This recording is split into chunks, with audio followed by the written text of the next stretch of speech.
Kumusta? Ang ating paksa sa ngayon ay live in the spirit o paano mamuhay sa spirito. Galatia 5:25 ang sabi ng apostoles na si Pablo, kung tayo'y mamumuhay sa espiritu, kailangan maglakad tayo sa spirit o sa araw-araw ay buhayin natin sa ating araw-araw na paglakad ang espiritu. Maglakad kayo sa espiritu at hindi nyo susundin ang laman. Pagkat ang laman ay kontra sa espiritu. Kaya nga, hindi nagkakatugma ang pangalawa. Kaya kung kayo ay namumuhay sa espiritu at hinahayaan nyo ang espiritu ang siyang mamuno sa inyo, hindi kayo nasa ilalim ng paghusga ng batas. Sa Roma 8:5, tinukoy ng apostol sa si Pablo na pagka kayo ay namumuhay sa laman, ang utak ninyo o pag-iisip ninyo ay laging sa mga bagay na laman. Kumbaga, kung malalaswa ang nasa isip ninyo, namumuhay kayo sa laman. Kaya ang namumuhay din sa espiritu ay nag-iisip ng mga bagay na nauukol sa espiritu. At iyain ninyo ang kapayapaan ni Kristo ang siyang mamuno sa inyong puso. Pagkat kayo ay tinawag para sa kapayapaan. Kaya hayaan ninyo ang salita ni Kristo ang mamuhay sa inyong buhay. Galatia 3:5. Pansinin na ang kapayapaan ay isang choice o isang pagpipili na kailangan mong gawin sa iyong buhay. Hindi yan natural. Yan ay pagpipili na nasa iyo yan kung gusto mo mamuhay sa kapayapaan o hindi.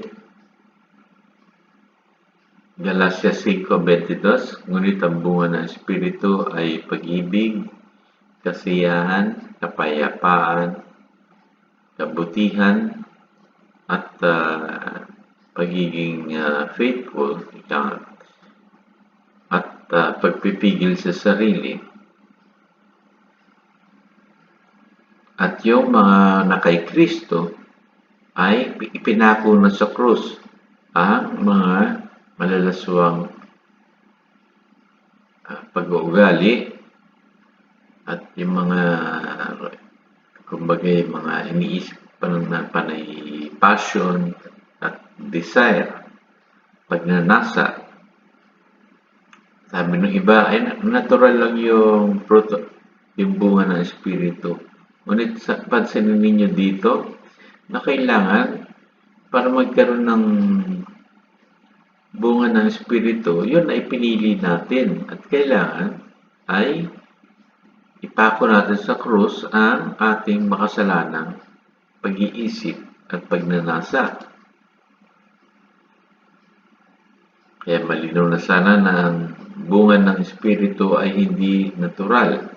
Yun ay pinagsisikapan.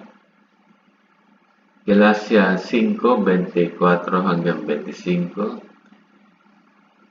At yung kay Kristo ay pinako na ang laman at ang kanyang mga pagnanasa.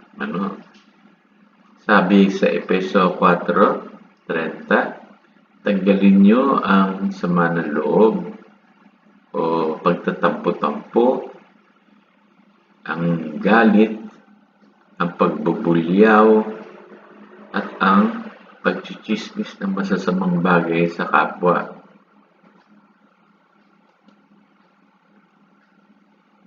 Sa una Korintyo 6:9, alam niyo ba, sabi ni Apostoles Pablo, na ang masasama ay hindi magmamana ng kaharian ng Diyos. Huwag kayong magpapaloko. Lahat ng immoral, lahat ng mga nagpapabayad sa kanilang serbisyong sexual, yung mga kabaklaan, pagnanakaw, paglalasing, at paninira sa kapwa ay hindi magmamana ng kaharian ng langit. Kaya kung kayo ay nasa kay Kristo, iligay niyo pag-iisip ninyo sa mga bagay na kay Kristo, sabi ng Apostoles Pablo sa Colossians 3. Hindi sa mga bagay na nasa lupa dapat iniisip natin. Pagkat kayo namatay na at yung buhay ninyo ay nakatago kay Kristo. Kaya pagka dumating si Kristo, lilitaw rin kayo kung kayo ay nakatago kay Kristo. Kaya kailangan patayin ninyo yung mga makalupa ninyo katauhan gaya ng sexual immorality, yung mga pagnanasa o pag-iinggit sa kapwa, ano tinatawag na greed or covetousness sa Bible, na isang uri ng pagsasamba sa Diyos-Diyosan. Sapagkat kung ninanasa mo ang pag-aari ng iyong kapwa o naiinggit ka, ikaw ay nagpa-practice ng idolatry. Kailangan tanggalin mo ang galit, ang paninira sa kapwa, ang pagsasalita ng mga maling mga bagay. Sa Mateo 5:38, sinabi ng ating Panginoong Jesucristo, mata sa mata, ipin sa ipin, pero ang gusto ko sa inyo ay huwag kayong gumanti sa inyong kapwa.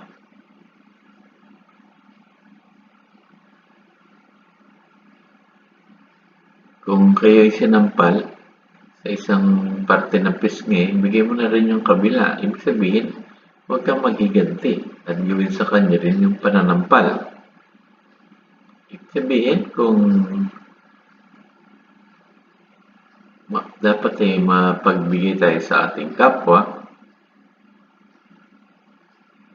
kung sa abot ng ating makakaya, at kung hindi mo naman tinuturuan ng o kinukonsulti ang iyong kapwa.